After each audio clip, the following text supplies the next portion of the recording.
¿Cómo defines tú una herida de la infancia? Una herida no tiene una definición del manual de psicología, hay que decirlo también, porque hay mucha gente que a lo mejor ahora dirá, no, esto no lo pone en el DSM o en el CIE. Vale, sí, lo reconozco, no está en el manual. Pero sí que es un concepto para poder entender a nivel divulgativo que ha habido una carga emocional que nos ha llegado a superar, y esa carga emocional lo que hace es que al final el organismo, cuerpo, mente, todo nuestro ser, llega a almacenarla. A veces se utiliza también la metáfora del encapsulamiento, de tener algo que lo metes dentro de una cápsula y esto lo guardas dentro. Por eso también los dolores psicosomáticos. Hay mucha gente que dice, ostras, tengo unas migrañas, tengo unos dolores de barriga, tengo unos dolores en la espalda. ¿Qué está ocurriendo? Tu cuerpo está hablando. Tu cuerpo te está diciendo primero en tono normal o susurrando, y si tú no le haces caso, pues va subiendo el volumen. Y entonces lo que hace muchas veces la vida es que te va poniendo esa misma experiencia, no porque la vida quiera que, o sí, ¿no? Hay gente que dice, no, eso es el destino. Bueno, yo creo que también es la programación mental que tú tienes, de que si tienes una herida, esa herida condiciona parte de tus decisiones y al final pues acabas repitiendo ciertos patrones. Pongo un ejemplo muy rápido. Una de las primeras heridas, que luego si quieres también entramos, es la herida de abandono. La gente que ha sido abandonada muchas veces busca repetir relaciones donde lo vuelven a abandonar. Y dirás, vaya alucinación más fuerte, ¿no? ¿Cómo es que alguien que lo ha abandonado busca otra vez este tipo de relaciones? Porque son patrones, porque es lo que ha conocido, con lo cual entramos en esos bucles de Eso siempre se ha dicho, es un poco bestia lo que voy a decir, pero siempre se ha dicho que muchas veces los abusadores de hoy en día son a gente que ha sido abusada en el pasado, ¿no? Y busca repetir lo que... pero desde la otra cara de la moneda, ¿no? Exacto. Eso se llama el efecto péndulo. El efecto péndulo lo que dice es que las fuerzas al final tienden a moverse en función de la intensidad. Si tú tienes un péndulo, el típico péndulo que utilizamos pues, para poder, pues no sé, decoración, sí. El péndulo lo que hace es que si tú le estiras de un lado con mucha fuerza, va a volver al otro. Entonces, por ejemplo, alguien que ha sido abusado, no siempre, hay que también matizarlo, pero puede que esa energía vuelva otra vez con más fuerza en el otro lado. Entonces se convierte de víctima a perseguidor o verdugo, ¿no? O verdugo. En una infancia normal e incluso buena, donde unos padres normales, sí. Unos hermanos normales, un colegio normal, ¿también deja heridas? Sí, porque las heridas al final es para que la gente también se mentalice. Una herida, físicamente, es que tú te puedas caer al suelo y claro, a lo mejor te haces una cicatriz. Pues a nivel emocional también nos puede llegar a pasar. No quiero que ahora la gente que nos vea se ponga las manos a la cabeza y diga, ostras, tengo un montón de heridas. Claro que tenemos heridas. El punto es cómo estas heridas guían tu vida. Carl Gustav Jung, el psiquiatra suizo, decía que hasta que no hagas consciente el inconsciente, este seguirá guiando tu vida y tú le llamarás destino. ¿Qué quiere decir esto? Que tú estás en un patrón en el que vas repitiendo lo que inconscientemente a lo mejor no te has dado cuenta. Entonces todos tenemos heridas, el punto es en qué grado esas heridas acaban guiando tu existencia. De hecho, también dependerá mucho, ¿no? Habrá un punto, es decir, todas las heridas nos marcan nuestra existencia, ¿no? Pero habrá un punto donde tú ya te rompes y puedes dar lugar a no sé cómo lo has llamado, dolores asintomáticos. No, sí, psicosomáticos. Psicosomáticos. Los psicosomáticos. El cuerpo habla. Exacto. Psicomente y soma el cuerpo. O enfermedades mentales como pueden ser depresión, correcto, ansiedad, ¿no? Esto suele pasar mucho, sobre todo en la etapa de la adolescencia y primera adultez. Diríamos que el cerebro está madurando continuamente, incluso cuando nos hacemos mayor también sigue madurando. Pero sobre todo hay una serie de ventanas o de momentos en los que el cerebro hace lo que se llama la apoptosis, o lo que es la poda cerebral, donde se reducen un montón de conexiones sinápticas. Esto lo vemos también, por ejemplo, con los niños pequeños, cuando llegan a una serie de hitos, una serie de etapas. Y en los adolescentes o en la primera adultez, esto también lo que ocurre es que muchos de los cerebros de los jóvenes hacen ese proceso de limpieza. Y entonces es un momento crítico, porque venimos de una adolescencia con cambios hormonales, con muchas experiencias que pueden ser algunas pues, dolorosas, con toda una serie de estímulos, de relaciones distintas. Nos plantamos en la primera adultez o final de la adolescencia, el cerebro hace esa limpieza, ese tipo de apoptosis, y entonces ¿qué ocurre? Que muchas veces nos quedamos con toda una serie de experiencias más negativas. Entonces, por eso también, muchas veces, a partir de la primera adultez, hay muchos jóvenes que empiezan a experimentar, si no es que es antes, que también ocurre, pero muchas veces los jóvenes adultos experimentan lo que sería depresión, ansiedad, y es porque se ha producido también ese periodo de limpieza o de apoptosis de las conexiones sinápticas. Entonces, lo importante aquí es darte cuenta de qué es lo que estás acumulando, de tu mochila emocional. Yo siempre digo que lo que vives no es gratuito. O sea, todo lo que estás experimentando se va guardando. Todo es todo. Entonces, ¿qué ocurre? Que si tú te esfuerzas a vivir experiencias que sean muy negativas, esas experiencias negativas, pues al final también te acaban pasando factura. ¿Y hay alguna estrategia que puedas hacer para intentar no quedarte solo con lo negativo? El punto es que cuando tú estás en ese círculo vicioso, no te das cuenta. Es como que estás dentro de un pozo. Entonces aquí es muy importante empezar por reconocer que estás dentro del pozo. Porque hay gente que no está La tampoco... aceptación, ¿no? Claro, no está reconociendo que tiene un problema. Sé que parece muy a cliché, pero el primer paso también es reconocer el problema. Claro, cuando tú no reconoces el problema, que eso también sí que hablaremos luego también con las mal llamadas personas tóxicas, que realmente no son personas tóxicas, lo que hace es que tú estás dentro y estás así, estás con la barrera. Entonces, si alguien se te acerca y te quiere dar la mano, si tú no le coges la mano, al final esa persona no puede ayudarte. Vamos, lo primero que estás diciendo es que hay que tener el primero actitud de apertura, ¿no? Exacto. Y también aquí hay un acto también de mucha valentía, que es el de reconocer que uno necesita ayuda. Esto yo creo que es el gran mensaje que podríamos también transmitir a la gente que nos está viendo, que si estás mal, toca o es un requerimiento el hecho de poder pedir ayuda. Esto yo creo que es algo que se ha trabajado mucho en los últimos años, ¿no? Yo creo que las generaciones que vienen ahora normalmente suelen ser, aunque ahora con la tecnología estamos volviendo hacia atrás, ¿no? Pero suelen ser más abiertas que generaciones pasadas, ¿no? Sí, ya no se ve tanto como un tabú. El hecho de ir al psicólogo ya no es de locos o de locas o de gente que está con taras mentales, es de gente que al final se está cuidando. Yo siempre digo que si tú te rompes un brazo, lo que vas a hacer es ir al traumatólogo. Pues es lo mismo. ¿Qué pasa cuando te rompes por dentro? Cuando tienes ese tipo de situaciones, pides ayuda. Y también es importante no solo acudir cuando te rompes, sino también prevenir, que es un poco también esa nueva concepción de hacer un trabajo de prevención para evitar posibles traumas o posibles trastornos futuros. Tú trabajas mucho con la teoría del apego. Correcto. ¿Qué significa? El apego es una vinculación que tú estableces con una persona, también se puede generar apego también a lugares y también a animales, pero para no entrar aquí a desengranar en otros temas, sobre todo a nivel de relaciones, diríamos que nos vinculamos con nuestros seres cercanos. Entonces, normalmente el apego principal que tenemos todos los seres humanos es con nuestros cuidadores, papá, mamá y abuelos o hermanos o gente que está ahí cuidándonos. Podemos hablar de que hay 4 tipos de apegos. Estos apegos fueron también estudiados por John Bowlby, por también Mary Ainsworth, por toda serie de psicólogos y psicólogas. Y lo que nos dice básicamente es que cuando tú tienes una buena vinculación con tu papá o tu mamá o tu cuidador, esa buena vinculación lo que hace es que se genere un apego seguro. Eso se hizo un experimento, que es la situación extraña, que es un experimento que explico de forma muy resumida, que es básicamente que en una sala se acercaba pues una mujer con su bebé y entonces en esa sala luego venía una extraña, se dejaba al niño pequeñito con la extraña y luego pues volvía otra vez la madre a ese encuentro.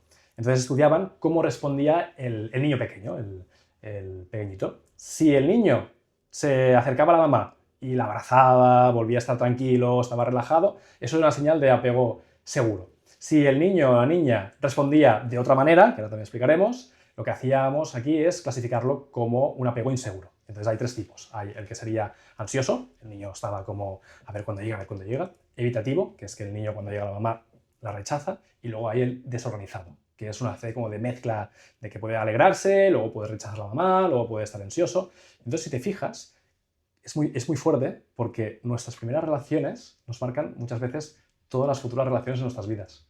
Una mamá, un papá ausente puede hacer también que tú tengas un apego inseguro. Una mamá o un papá que a lo mejor pues, aplicaba violencia, que luego entraremos también en las heridas, puede ser también que te haya generado ese tipo de apegos inseguros.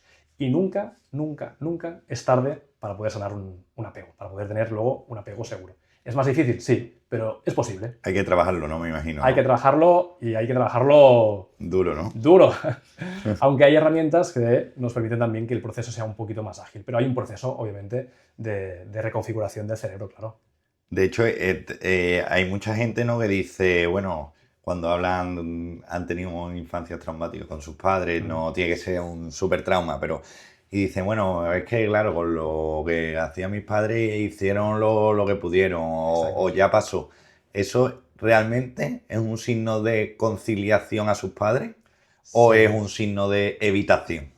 Si la frase la dices sintiéndote tranquilo o tranquila, entonces te lo compro. Si lo dices como un loro, para quedar bien o para evitar el tema. Para evitar el tema, entonces no. Normalmente la gente que está en paz con sus padres son personas que también han trabajado mucho en la relación con ellos. O sea, no es cuestión de tirarles en cara, sino de tratar de hacer un proceso, primero de liberar tu carga emocional, rabia, tristeza, sentimientos también quizá de frustración, lo que tú llevas en tu interior.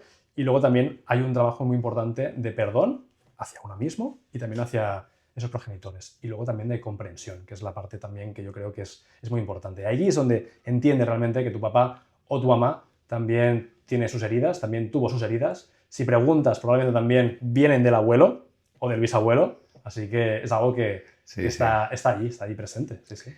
De hecho, es como una gran paradoja, ¿no? Es decir, hay muchas personas, ¿no? Hemos estado hablando también en la preparación, ¿no? De heridas y tal, ¿no? Hay muchas personas que saben perfectamente las heridas que tienen, que saben lo que tienen que hacer para salir de esas heridas, o han ido a psicólogos, o la han trabajado básicamente, ¿no?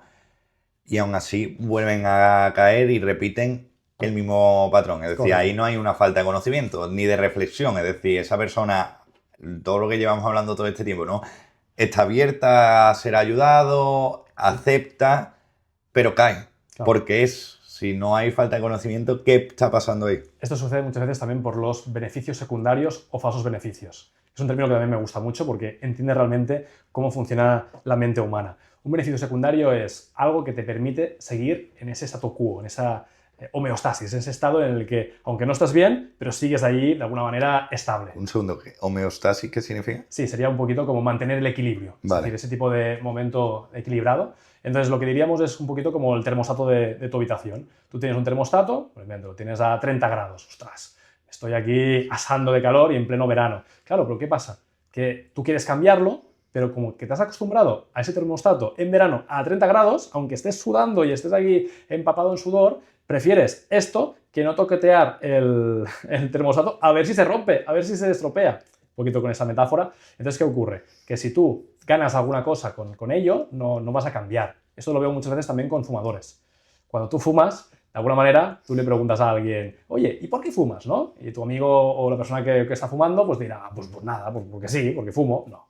Hay una serie de beneficios. Beneficios, entre comillas, claro, son cosas que la persona entiende que le aporta, ¿no? Pues a lo mejor es un momento de hacer descanso, de poder relajarse, de poder socializar, de poder estar en tu estado, en tu momento de relax, lo que sea. Este tipo de elementos son beneficios, aunque te perjudican, pero tú los vives a nivel inconsciente o consciente como que, bueno, que algo te aportan. Entonces volvemos otra vez en ese tipo de statu quo, en ese tipo de mantenimiento de la situación. Hasta que no haya un quiebre, algo que sea impactante, a veces cuesta mucho de romper esto. ¿Qué es un quiebre? Una situación muy dolorosa o una situación de mucho placer.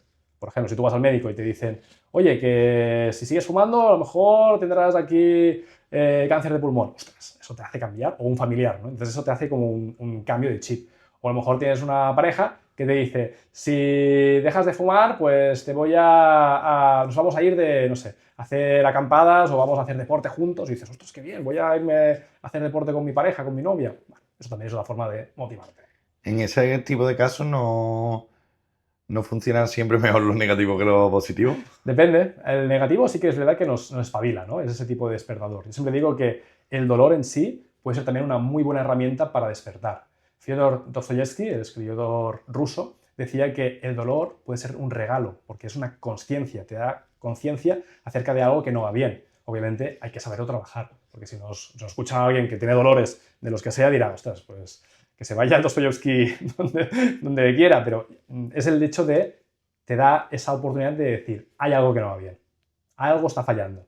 Es como una sirena. Si empieza a sonar una sirena de que hay una posible amenaza de incendio, hombre, pues no es agradable escuchar esa sirena, pero ¿qué está diciéndote? Que o te vas o te quedas adentro y te quemas. Así que la idea es empezar a escuchar el cuerpo, las emociones, los sentimientos, los pensamientos también. Lo que pensamos también es una de las claves para cambiar cómo nos encontramos. Piensa que a lo largo del día tenemos entre 6.000 a unos 60.000 pensamientos. Hay gente que a lo mejor tiene menos, no vamos a entrar. Es broma. Pero sí que la idea es que tú piensas muchas cosas. Y de esas cosas que piensas, es curioso porque el 80% de las cosas acostumbran a ser pensamientos que son negativos. Y no te lo pierdas. Y de ese remanente de pensamientos, hay luego un 90% que son pensamientos iguales a los del día anterior. Con lo cual estamos en unos bucles de pensamientos negativos, iguales y repetitivos que a veces no salimos. ¿Cómo podemos cambiar esto? Bueno, pues también darte cuenta, esa conciencia, y empezar quizá pues, a escuchar otro tipo de información. Por ejemplo, pues podcasts como este. Gracias, gracias. Has hablado, bueno, lo has especificado como status quo, ¿no? Sí. Pero realmente es que me ha recordado la frase de mejor malo conocido que bueno por Es conocer, esto. ¿no? Es que estaba pensando y tal. Exacto.